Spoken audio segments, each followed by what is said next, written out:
kind of forget that you're sober. You don't even think if you're sober or not.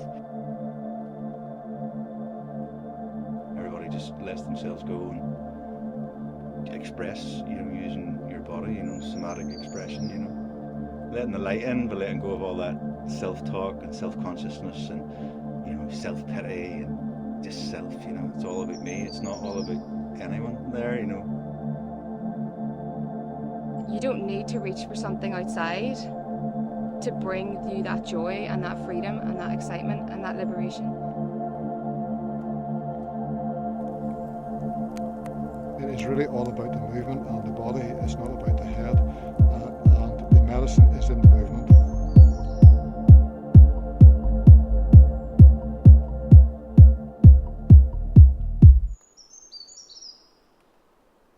So we are setting up for our Ecstatic Awakening this morning. Yeah, I met Tammy because she advertised a dance in Bangor, which is my hometown. I thought this is for me, so I went to her dance. And then I said, look, I have like a really good sound system which I could help you with. That was really the connection then, so literally connected by me having a sound system. But basically I'm doing this for me to dance. I will, anybody says they need a sound system to put on a dance, just call me, I'll be there.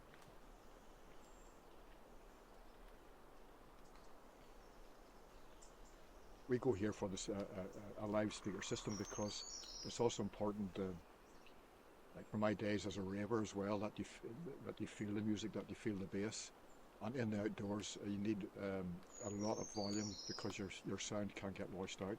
So this is why we're going to all this trouble now with all these speakers.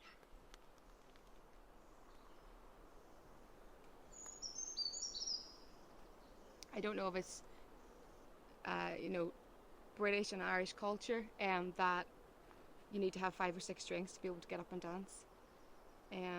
We're kind of stuck in our minds, and the whole idea of this is to get out of our mind and get into our body, and to shut off that voice that's saying, I don't know what that person's going to think of me, or I'm worried about how I'm going to look, or I can't dance. This idea that you can't dance. Everyone can dance, just move. James has to remind me of this every time because I forget it every time. He's the sound magician, that's what I call him. I do sound and fires.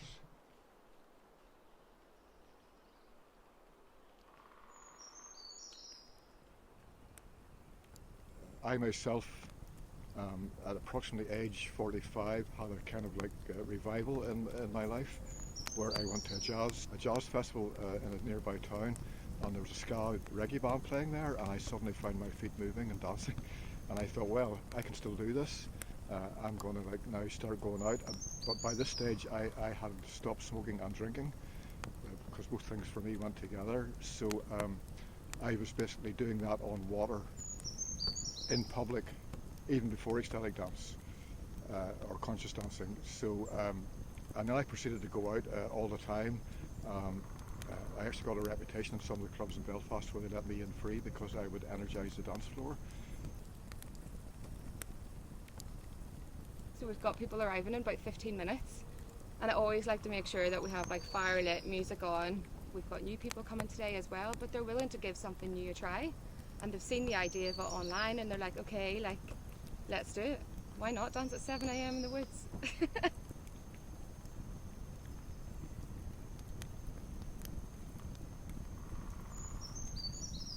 I got up at 5 o'clock to get here from County Antrim. It's perfect for someone like me that's in recovery anyway.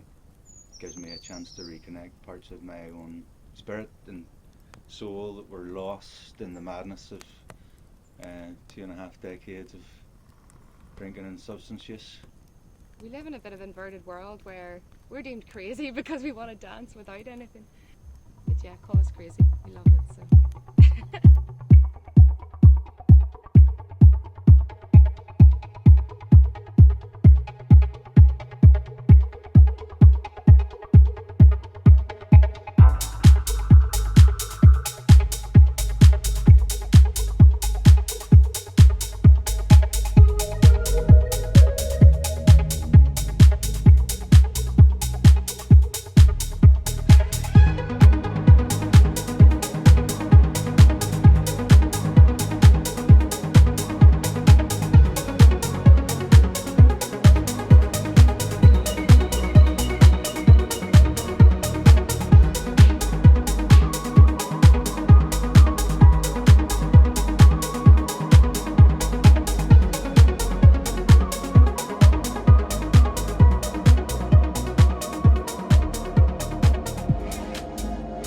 First time I came here, the idea of dancing sober, it felt like if somebody had told me, my biggest fear is heights, if somebody had told me I was going to be pushed out of a plane with a parachute, the first time coming here to sober dance would have been the same level of anxiety.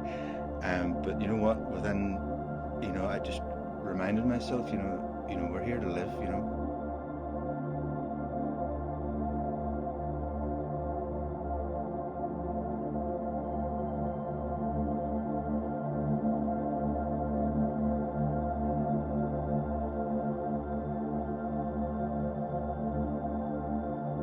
It feels free.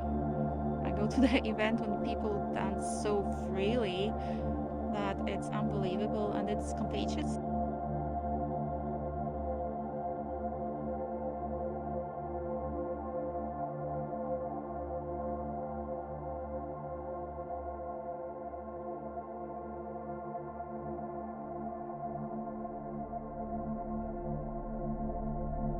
We go through a bit of a journey, and I try to incorporate loads of different types of music, and then we'll go on a bit of a high and try and bring in some real bangers and stuff, and then like to take it back down again for us to come to a close, because we can't be walking off really crazy, so it's nice to come back down into our bodies and to feel grounded again, so finishing off with a couple of slower tracks as well.